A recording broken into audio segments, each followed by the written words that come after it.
The stars are right, and that means it's time for another episode of The Whisper in Darkness. I'm your host, the man from Lang. Thank you very much for joining me today. On this episode, we are continuing with our review of the player cards in the revised core set for the benefit of new players. This time around, we are taking a look at the neutral cards. This is part one of a two-part series. Part two, we'll take a look at the upgrades. There are spoilers throughout if you care about that sort of thing. If you enjoy what you hear, remember to like, comment, and subscribe. Just a quick reminder of how we rate cards here on The Whisper in Darkness. The best of the best get an Elder Sign, while the worst of the worst get an Auto Fail, and the cards in between get a +1, 0, or Elder Thing respectively.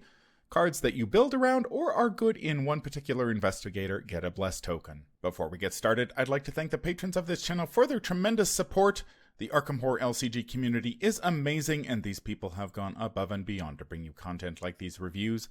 If you'd like to support the channel's goals and see your name on this list, head over to patreon.com, sign up for a tier of your choice, and claim your rewards. That would be awesome. Without further ado, let's get started. We are back with our reviews of the player cards in the revised core set for the benefit of new players.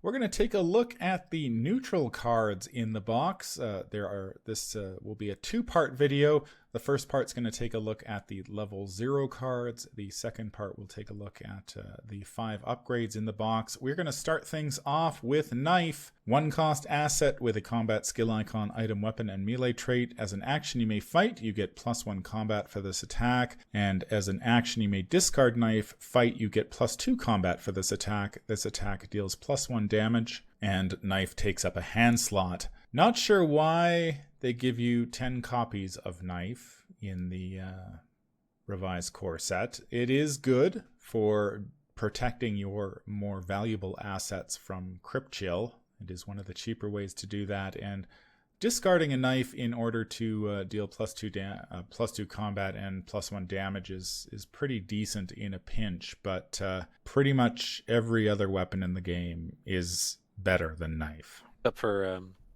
Switchblade. Except for Switchblade level 0, yeah. True. I have found some corner case use for Knife outside of the core set with Yorick. Yorick can make pretty good use of this card, but yeah, again, like you have to be dedicating a build around recurring the Knife to get more use out of it. But honestly, in a pinch, it's not bad. I think what saves this card is the price. It's so cheap. It takes up 1 hand slot. You can just have it there. It's never going to be bad because you're going to feel fine when it goes away to Crypt Chill, like you were saying, Man from Lang, and this is Wendy's way to kill a swarm of rats. I feel like Knife is the card you have to put in because you've run out of cards. I gotta be honest, I think the first objective when starting off with the core set and building a deck is getting the knife, finding a way to get the knives out of your deck. It does what it does, but it's like you're settling. You're compromising with Knife. And it feels bad to have to compromise. I definitely don't disagree with you there, but like I said, I think it's just because it only costs 1 resource that saves it from being relegated to tentacle status. Yeah, I think there are a ton of cards for evasion that I would play over Knife. Because I think if you're desperate enough to play Knife, you could be looking at evading things. Yeah, I think specifically, though, with Swarm of Rats, it's like, it's annoying enough to evade because it has Hunter, and 3 evade is just annoying enough where it's like you don't want to commit cards to that skill test, but at the same time, like, you're going to have to pass it. So Knife is just nice because it puts you up to 3. You can just kill it, get rid of it. Okay, yeah, this is like Agnes or Daisy. Yeah, that makes sense. Yeah, the thing I don't understand is why the designers felt we needed 10 copies of Knife when there's another card that we will look at in a moment that definitely deserves to have more copies. Certainly 2 copies per investigator would be fantastic. None of the investigators in the box need 2 copies of Knife, and I think the Knife is sort of the necessary evil when you start off playing the starter decks. It's just like, we needed to fill some slots, and Knife will fill those slots, and it's okay if you need to kill something, but as soon as you have any sort of interest in deck building, the knives immediately get removed from the deck. And barring playing some sort of York build once your card pool expands that recycles Knife with scavenging and York's ability, you're just never going to play it. It's just one of those, you're going to have 10 cards in your box that you're just never going to look at again. And I think that's a little unfortunate. I wish the designers had been had a little bit more foresight.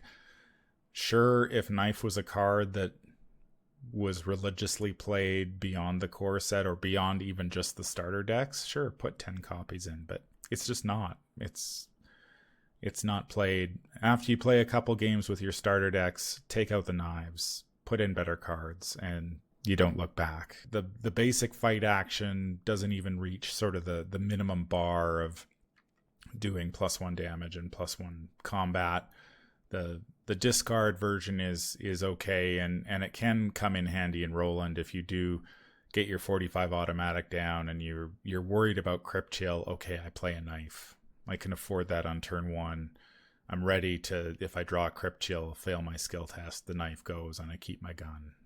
But yeah, it's just such a narrow use of it that I just don't know why they went all in on knives in this box. How would you rate this one? I think within the core set, it gets an Elder thing from me, and then outside of that, it's an absolute tentacle. But it saves you from Crypt Chill. It's also nice when you have to just deal 1 damage to something and you didn't draw a machete for some reason. Yeah, it's fine. I'd give it a tentacle. Just play your in-class ways of dealing with enemies over and play 2 copies of them over this. I think your first objective in deck building is to get rid of the knives and play cards that do better things. Play baseball bat, play mind over matter, play Derringer. Just don't play knife. Or even play some of the neutral skills that we're going to take a look at in a second. Yeah. Overpower. Play Overpower. Gives you 2 combat skill icons and will draw, and it will even replace itself, which is fine. Yeah, I think I've got to give this one an auto fail. As much as I, maybe an Elder thing in the revised core, but even then, I haven't played with Knife in a very long time. I think the last time I played with Knife was if you go over to Arkham DB and build a deck, you have the option of building a Chaos deck, which is basically just Arkham DB throws a deck together for you with a bunch of random cards, and usually you end up with at least 1 Knife in the deck, and that's really the only reason that I played it. So yeah, this one unfortunately just is not doesn't do enough. You can't say the same about our next card. That is Flashlight, 2-cost asset with an intellect skill icon, item and tool trait. Uses 3 supplies. Spend 1 supply, investigate. Your location gets -2 shroud for this investigation, and it takes up a hand slot.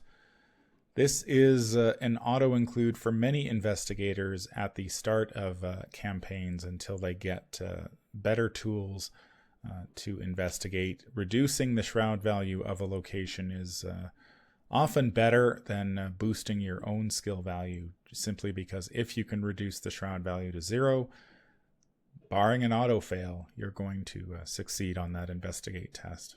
That's a really important nuance, that reducing shroud down to 0, it's because your modified skill result after drawing a token cannot fall below 0. You can't have -1 or -2 as your skill test result. It bottoms out at 0 unless you auto fail.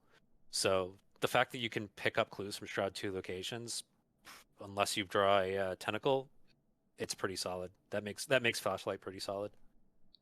Yeah, or even investigators like Roland and Wendy who can use it on 3 shroud locations pretty effectively as well. Mm-hmm. Yeah, Flashlight does a good amount of work for you. And this is also another asset that protects your weapons from Crypt Chill as well, because once you use the charges, it sticks around just to be discarded to a Crypt Chill. Yeah, and it's not that expensive. So even if you only end up using 1 or 2 charges and you end up having to lose this to Crypt Chill, that's a lot better than losing a full 45 automatic. Yeah, and I think it's important to note that, for a lot of investigators, if you're trying to investigate a location and you sort of want to be 2 up before you pull from the Chaos bag, this will often do that at those 3 shroud locations. And so you can often get away with just using a flashlight charge without having to commit other cards and resources to the skill test. And you still have a pretty reasonable chance of passing. Things get a little bit dicier once you get up to 4 and 5, but fortunately those 4 and 5 shroud locations are not as common as the other one. I guess the only bad thing I have to say about this card is that sometimes those 3 supplies don't go as far as you would like, and there is no way in the core set to add supplies to flashlights. So once you empty it, it basically just sits on the table. And I think, like you mentioned, Matastrophic, during our review of scavenging, unlike some of the other assets in the game that discard themselves once they run out of either charges or secrets or supplies, this one does not discard itself. So once it's empty, it just sits there until a Crypt Chill comes along and you discard it, or you play another asset, usually another flashlight, to replace it.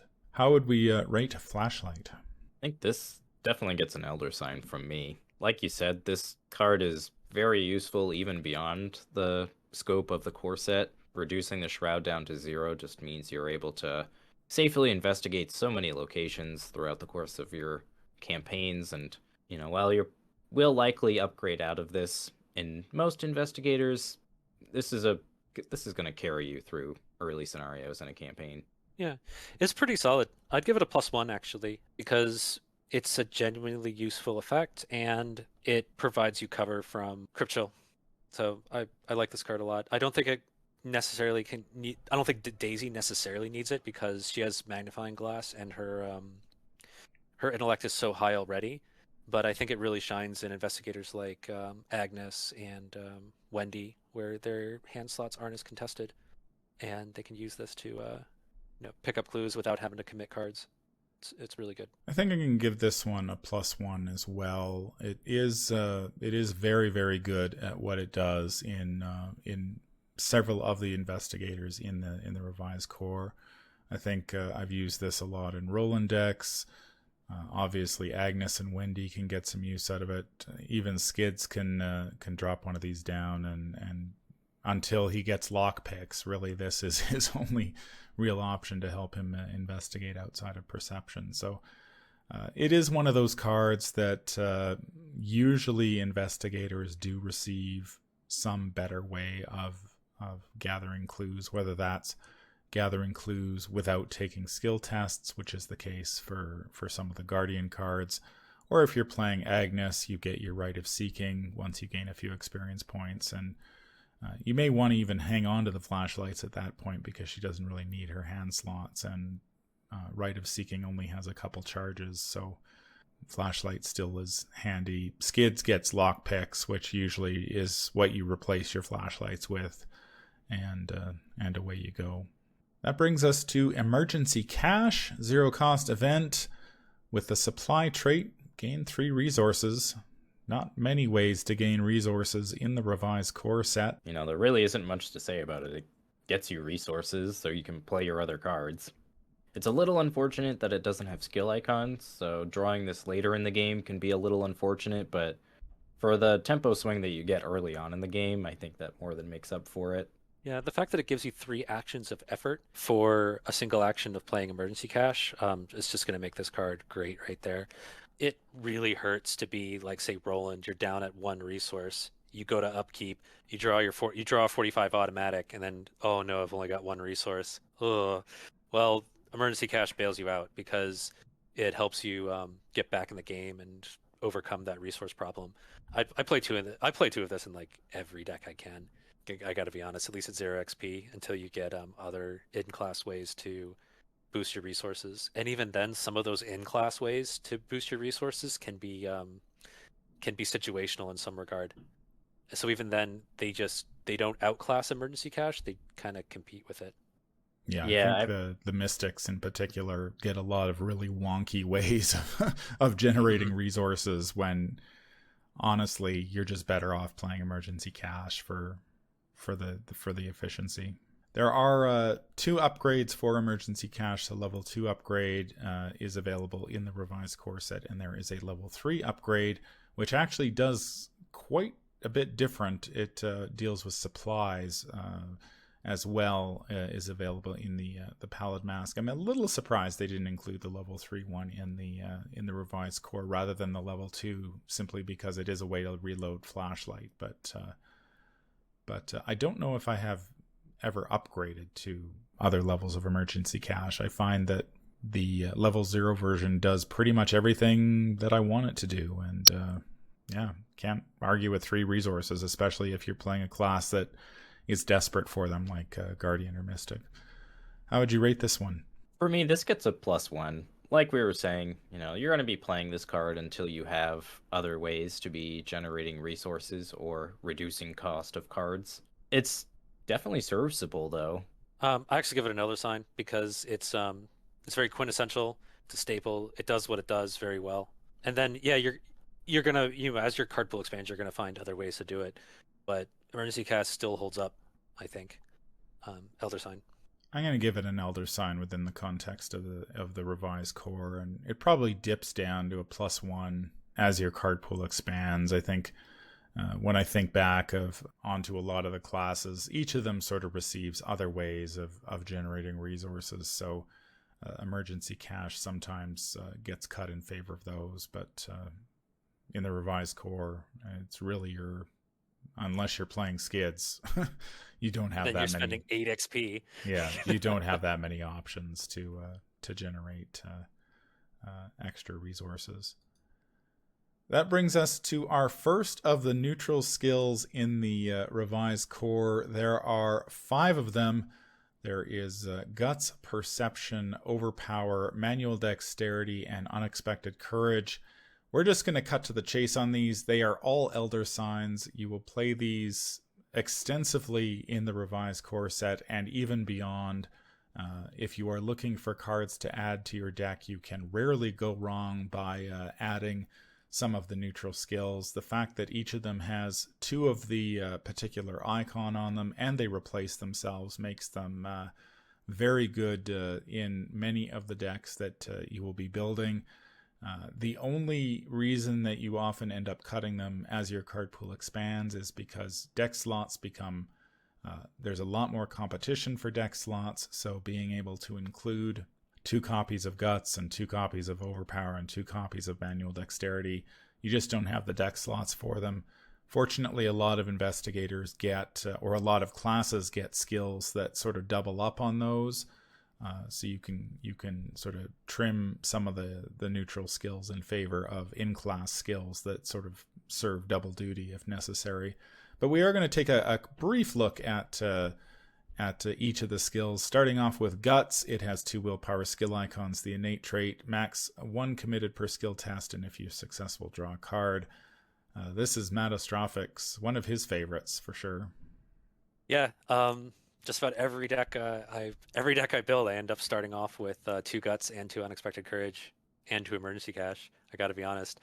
It's mainly because difficulty 3 willpower treacheries are very prevalent all throughout Arkham Horror, the card game, and I feel like you want to have a plan for dealing with willpower 3 treacheries, and Guts is how you do it. It turns Roll into a 5 when dealing with Rotting Remains. Skids becomes a 4, which means he has a chance of passing that Frozen in Fear. Puts Wendy up to a 6, he kind of overkills it. Daisy becomes a 5. I think there's an argument for maybe not including it in Agnes. Maybe it gets cut for space in Agnes, but that's because she has so much willpower. Yeah. But even in Agnes, you can use it proactively when you cast Shriveling or something like that. So even in Agnes, and in a lot of Mystics, it's your key to juicing those combat skill tests with Shriveling. If you're fighting a tough enemy, 5 is great, but sometimes you need to get a little more, and that's when you're using Guts. There is a level 2 upgrade for Guts in the Jacqueline Fine starter deck if you need even more willpower skill icons. However, as with all of the neutral skills, the upgrades are class specific. So in the case of Guts, it's a level 2 card for Mystics only. So that takes it out for pretty much anybody who isn't a Mystic or an off-class Mystic doesn't have access to that.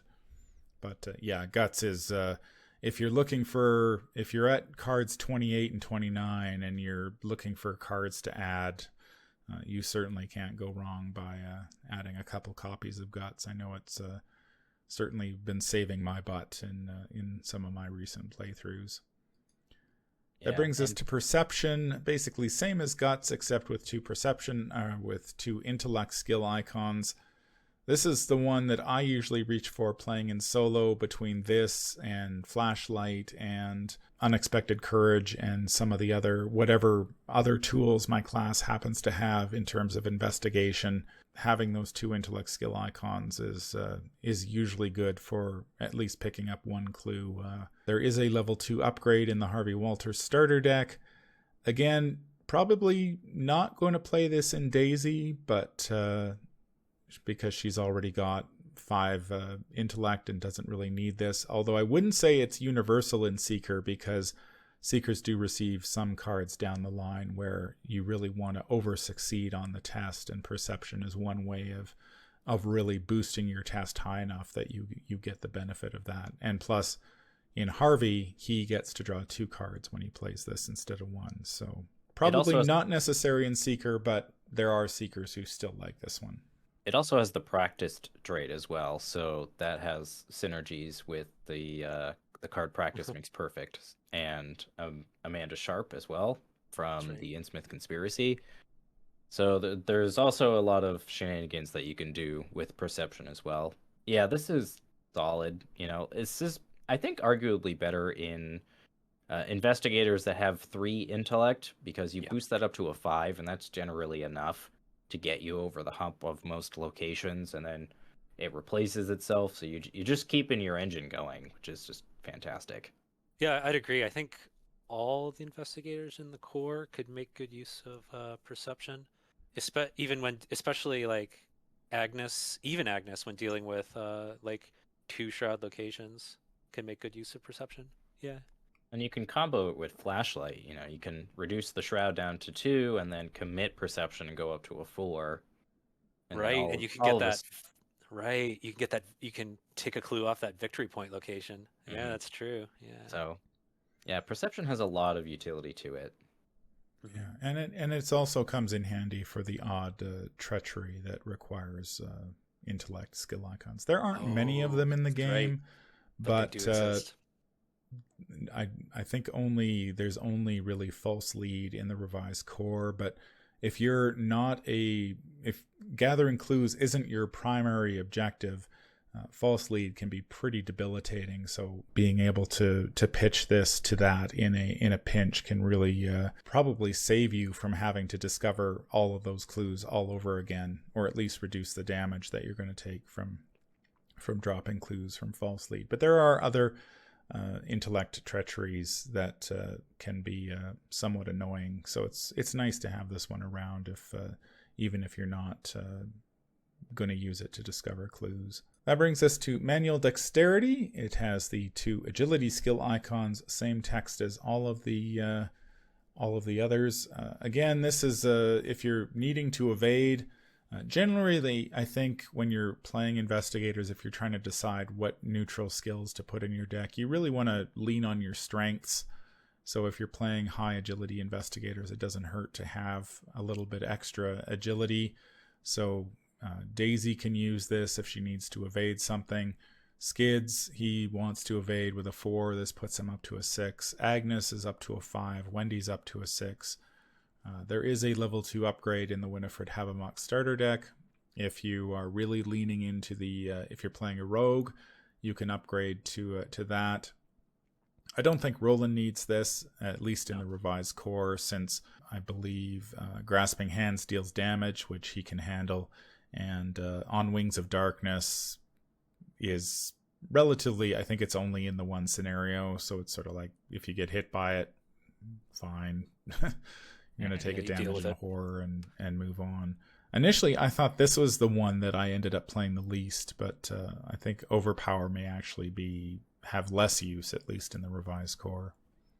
Yeah, I could see where you're coming from, because Overpower is like generally a Roland or a Skids card, because they're going to be the primary investigators to defeat enemies, and generally you just need to get away from the enemy. You don't need to kill it a lot of the time.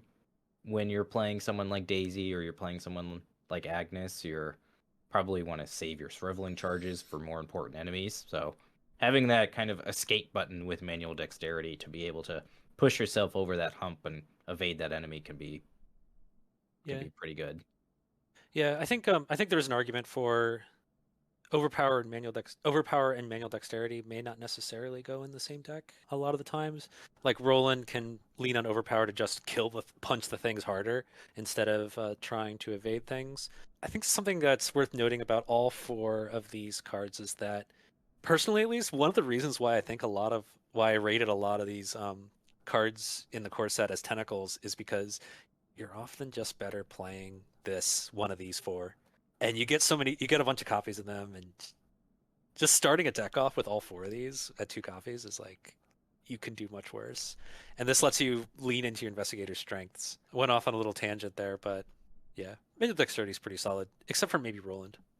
Yeah, a lot of these, that's the case with a lot of these neutral skills, that while, there are assets and events that are flashier, passing skill tests is really the name of the game. You're going to take a lot of skill tests, and being able to commit these neutral skills to them and pass them reliably goes a long way to winning the game. So, while a lot of assets and events are a lot flashier and have cooler effects, when you get right down to it, if you can't pass the skill tests, you're not going to do very well. And that's what these skills do. They just get you over, help you pass skill tests, especially on, if you start off on easy or standard, you're not going to need much more than just one of these cards to commit it to the skill test, and you're going to have a pretty good chance of passing.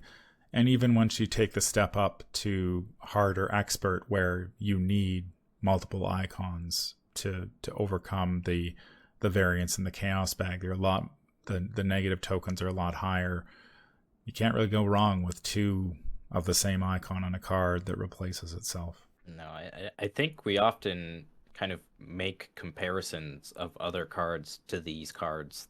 Like, that just kind of speaks to their ubiquity. They're just so generally useful that you're gonna kind of almost lean on them for a lot of your early days in the game, just because they're so consistent and so generally useful. Yeah, and even if you do receive, like, once your card pool expands, you're going to see a lot of skills that do very specialized things, but they may only have 1 icon, or they don't replace themselves, and so it's often, I find it a tough choice. It's just like, I could play this really cool skill, or I could just play one of the neutral ones that I know what it does, and it's going to give me enough to get over that, whatever the threshold is for the skill test. That brings us to Overpower. It is the combat one. It has 2 combat skill icons. I was actually kind of surprised that this one is really Roland and Skids like this. I don't think many of the other investigators, maybe Wendy if she needs to kill something, but most of the other investigators in the box, like Daisy, Agnes, and Wendy, I don't really see them as primarily especially fighting with combat. Agnes is going to fight with willpower. Wendy will likely evade. Daisy's probably either going to evade something or have somebody along to help her fight stuff. So there is a level 2 version of this card in the Nathaniel Cho starter deck. Again, it is class specific for Guardians, but much like the other skills, if you're fighting stuff, this is the card you want. Yeah, I see what you're getting at there, Mr. Lang, about Overpower. So the thing about Overpower is that you often want to be doing 2 damage per attack if you're going to fight monsters. Overpower is not going to help Daisy deal 2 damage on an attack. So Overpower is not going to turn you from a non-fighter to a fighter. Manual Dexterity, however, that you go from a non-evader to an evader for this test, and then you're good. You've evaded the thing. You don't need to double evade the thing, or succeed by 1,000,000 to evade the thing. You just evade the thing. So yeah, Overpower is probably the most specialized of the 4.